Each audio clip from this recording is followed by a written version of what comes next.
Britain is an overcrowded island.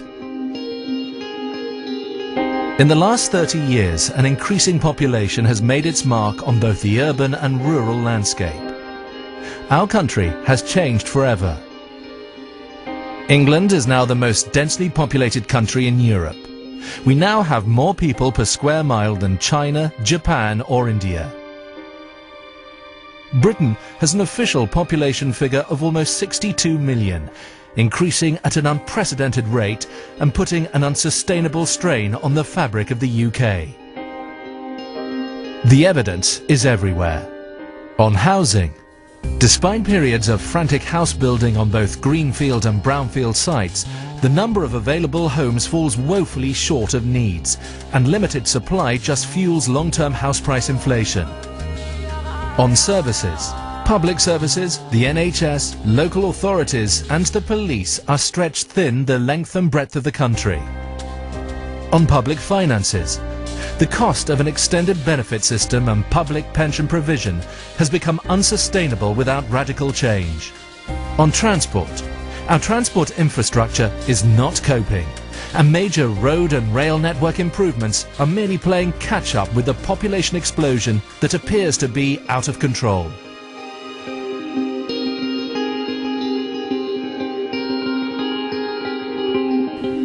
Population growth at this level is completely unsustainable for our country.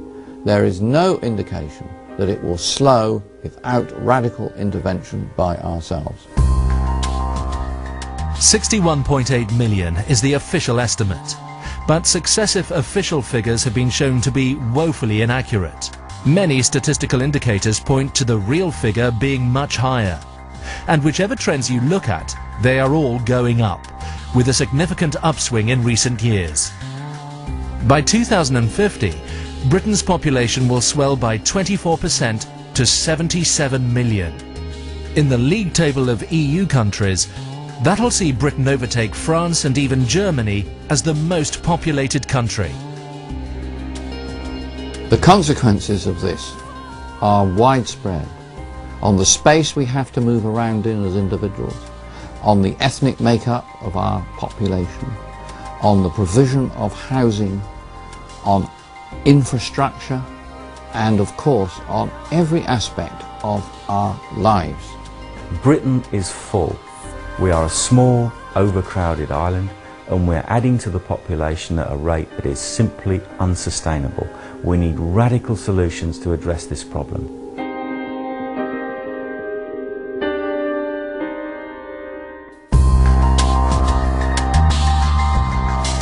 The population trends are startling. The Office of National Statistics data reveals that the recent significant upswing in Britain's population growth is entirely fueled by immigration, which is around 5 times the natural rate of population growth. This is unprecedented. Yet, it is only since the 1990s that immigration has actually added to the population total. The upswing is due to, almost entirely, immigration, which itself is split into 2 parts: immigration from the EU countries of Eastern Europe and continued immigration from Asia, particularly the Indian subcontinent and Africa. We see that this has brought about a sense of strain and pressure on all the services, and it also, of course, threatens the sort of things that we're keen to achieve in the future, namely reduction in total CO2 emissions, general energy use, and of course land use itself. But over and above that is the huge anxiety which this population level and the prospective increase in it has brought to the native British people. You get the impression that this is an overcrowded country and that there's more and more people coming in all the time, and that it's putting a strain on our services and such like, and that the taxpayers footing the bill for it. In another 5-6 years, you've just sat in traffic all the time and you won't be moving nowhere, full stop. I think it is a worry. Drain on resources, much more crowded, things going up, and yeah, it's a concern. I think there is an overcrowding issue. I don't know, especially since the EU expansion into the east, there's been a lot more coming over. Yeah, it's really crowded here. More people are coming because they think that England is a country that's a bit free. I think we have lost control. I don't think we've got any control now. I think a lot of people feel very strongly about it. And there's too many people going like in courses, to like foreign people, don't know how to speak in English, and like they're going in courses. It's like they're not really getting nothing out of it. It's a big worry, isn't it? I'm worried for my children and my grandchildren now. It's beginning to get like a car park everywhere in the roads, our pollution, everything about this country now is not good news at all, no. Well, now in Bradford there's more multicultural than there is of people who live here, who were born here. Of course, something's got to break somewhere. These comments are not isolated views. This graph reveals over time the percentage of people who say immigration is the most important issue facing Britain. The trend follows very closely the figures for net migration over the same period, and there is no sign that it is set to reverse. Well, it means this: even on government figures, we expect to see something like 7 million additional people in England by 21 years from now. And this means, in fact, something like 7 additional cities the size of Birmingham.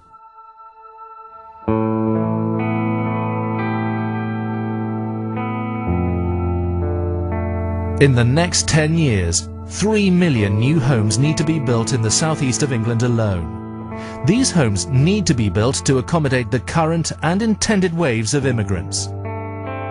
The largest single factor contributing to the number of new households being formed is net immigration. That's a new home for immigrants every 6 minutes.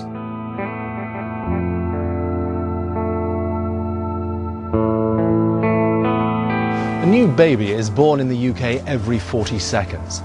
A quarter of those babies have a foreign-born parent, and in parts of London it's even higher at 3/4 of all babies born.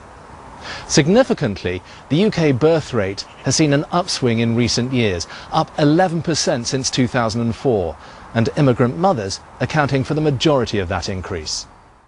The foreign-born population is growing while the British-born population is declining.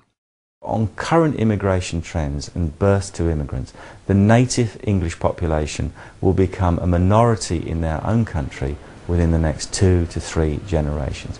Now, how can that be a sensible immigration policy? And that trend is now showing itself in our schools. We're experiencing a new baby boom. In particular, the Muslim population multiplied 10 times faster than the rest of society. The knock-on effect will be seen in 7 years' time. Schools will be swamped with increased demand, a result of the unprecedented increase in UK births. Up to 1997, legitimate immigration into the UK from outside the European Union was relatively controlled. However, the enormous expansion in the number of migrants since then has been due to 4 main factors. Membership of the European Union, illegal immigration, asylum applications, and the former Labour government's commitment to mass immigration. The most significant factor that has accelerated the growth in population originated here in Brussels, the seat of power of the EU. EU Directive 2004-38 formally opened UK borders to any EU citizens to come to work, live and raise their families in the UK. And every other EU state was supposed to accept migrants, yet the UK appeared to be receiving a disproportionate share. You have to ask yourself why so many people from around the world come to Britain, a little island off the coast of Europe. It's because we make it too easy to come here, and we pay people benefits when they get here. As for illegal migrants, Britain is also the destination of choice. For many, Calais is the point of entry to the UK by whatever means. This afternoon, the seething anger of the migrants over their treatment erupted. They accuse the French of treating them like animals. This is just one small example of the tension building here. It is difficult to disagree with the mayor of Calais when she says this town has reached breaking point. Requesting asylum is easier with the British than in France. The asylum seeker is given accommodation and receives £31 to £40 a week when the annual salary of the average Eritrean is around £130. As the accusations fly and the number of migrants soar, the battle lines are the same. These are tenacious people prepared to risk everything to reach Britain. In England will be facilities for us. Here no facilities. Britain may not want these migrants, but in this squalid camp the men dream only of crossing the Channel and of completing their long journey.